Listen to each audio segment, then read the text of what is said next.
Well, it feels like today is the first quiet day in quite a while, which is appropriate considering it is a Sunday. This is a day for resting, but because of that, it took me a whole morning really to think about what I wanted to talk about today. There's so many things I've wanted to get to that I haven't had time to, and then now all of a sudden today, there's not much going on immediately, so I had the opportunity to talk about something that actually happened yesterday that I didn't feel like I had time for, and that is the march by the NFAC, the Not Effing Around Coalition, in Lafayette, Louisiana. Now, the NFAC is supposed to be a militia. They claim to be the fourth largest militia in the country of all black people who, fight to protect black people and black power and black nation and all this stuff. They kind of remind me of a 1960s or 70s type of black power movement. They remind me more of the Black Panthers than, say, BLM. And Ford Fisher, who was, to my knowledge, the only person covering this rally, he did a live stream yesterday and has a good thread on Twitter that you can check out, showing some of the highlights from the event yesterday. But I didn't really understand much about them before this, so I found it very informative. The last time I had seen them, it was when they were they had that big thing, and I guess they've been going in St. Louis a lot, or was it Louisville? Anyway, it was one of those cities named after the King of France. They've been having a lot of marches there and sort of been putting on this show and, fluffing up their feathers against these right-wingers, and they keep, I think that Stone Mountain, Georgia might have been the first time I had heard of them. They had a big march there, and they challenged all the right-wingers to come out and fight a race war with them. And I did not like any of that rhetoric for obvious reasons. I think race wars are dumb. I don't think that actually the big dividing factor in the United States is skin color. So I did not have a good impression of these guys going in. They just kind of seemed like racist black people who wanted to kill some white folks. I generally do not like when somebody goes out looking for a fight.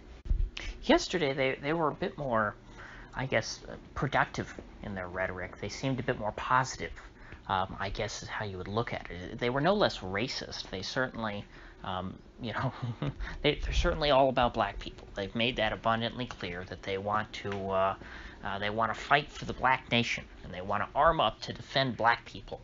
And they swore some oath to stop black people from being killed by anyone, white or black. So at least they're not playing some dumb game where, murder's okay if a black person does it to another black person. They're not doing that crap. And they also, discussed their idea of community policing, saying that, the idea of community policing is that folks in a neighborhood, they stick together, they know each other, and if somebody's going down the wrong path, the neighbors will not just sort of stand by and do nothing. They think, Johnny is turning out to be a punk.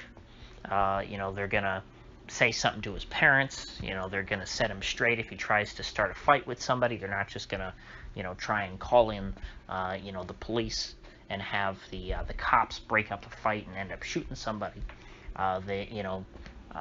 It actually was, they were making some decent sense, saying that, you want to, the way that you have peace in a community is not by putting, more armed cops in there to deter people from getting in fights. It's that, you stop people from fighting to begin with. You stop people from committing crimes, and that, that starts with by having a better society. And that's true.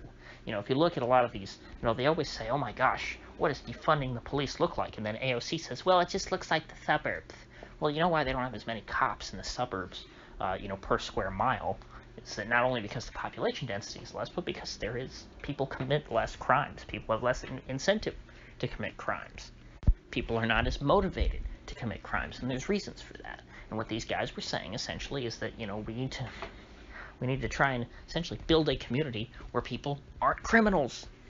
And when people do bad things in our community, we need to try and find a way to work it out amongst ourselves as best we can without getting, higher up levels of government involved.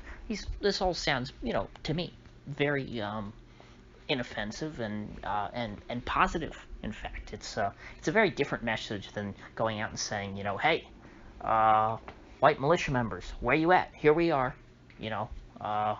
We've got differences, so let's fight about it.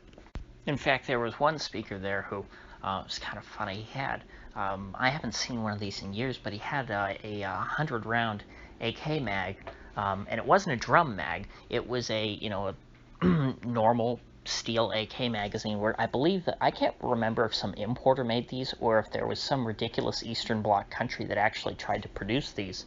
I think it was just an importer's gimmick though, or something, where they took essentially a bunch of 30-round steel AK mags and welded them together end to end, I believe, to make 100 rounds. Anyway, the guy with that mag in his gun got up there and he started speaking about, hey, what should you do, if you're a black man in America? Well, you should learn a skill, which that's a good start.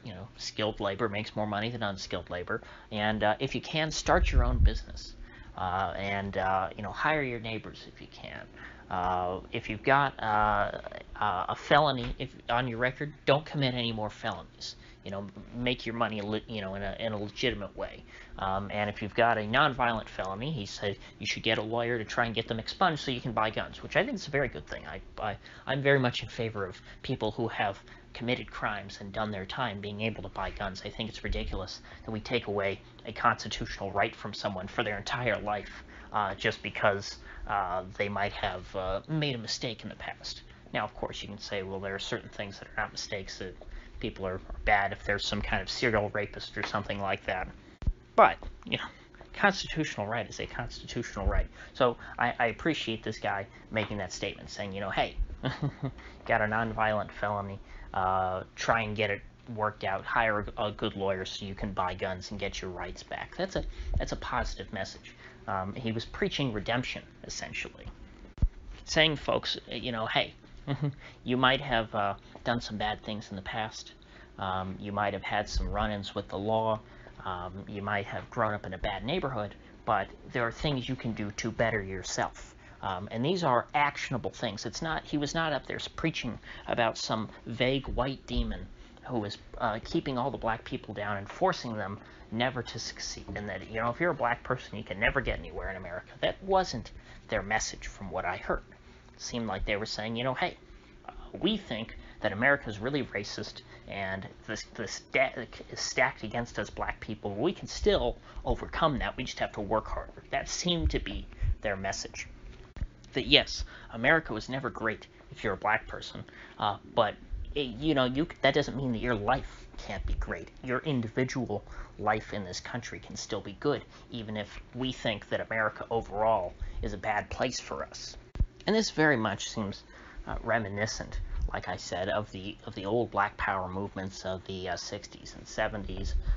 Certainly, the way they dress and march around with their rifles reminds me of the Black Panthers. So I guess I have some cautious, newfound respect for the Not Effing Around coalition. I still don't think that I would want to, run into them if they were having one of their marches down my street. I would probably, not sit close to the window. There was apparently an accidental discharge yesterday, which has happened before. So perhaps these guys who are all walking around with their rifles are not the most experienced or responsible gun owners in the world. So I guess I would encourage them to try and clean up their act a little bit where that's concerned, but they at least have not, unlike certainly the Antifa or BLM people, gone around harassing people, smashing up businesses, trying to destroy things. Quite the opposite. They're preaching people to start their own businesses. They're saying, you should work hard to achieve things on your own. You shouldn't just try and rely on taking stuff from other people. And so if I had to choose between them or BLM, it's them all day. I would love it if BLM was somehow subsumed by the NFAC and these guys became, the big, black, civil rights organization. Because BLM is just toxic trash. BLM really has no redeeming qualities, whereas these guys, like I said, at least do. And these guys don't sound like they're trying to overthrow capitalism if they want to start small businesses and learn trades and earn money and, better themselves in life. So at least they're the kind of people to where you could sit down and speak to, as a normal person.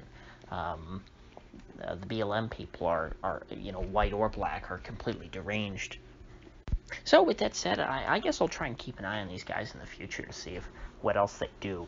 Because I'm not totally sold on them yet. But like I said, yesterday I was impressed with what I saw. So with that said, if you gain anything of value out of this video, I'd appreciate you clicking that like button and sharing this video. And if you haven't already, please do subscribe, because I do upload every day and I'd hate to have you miss one. So I'll see you folks back here tomorrow.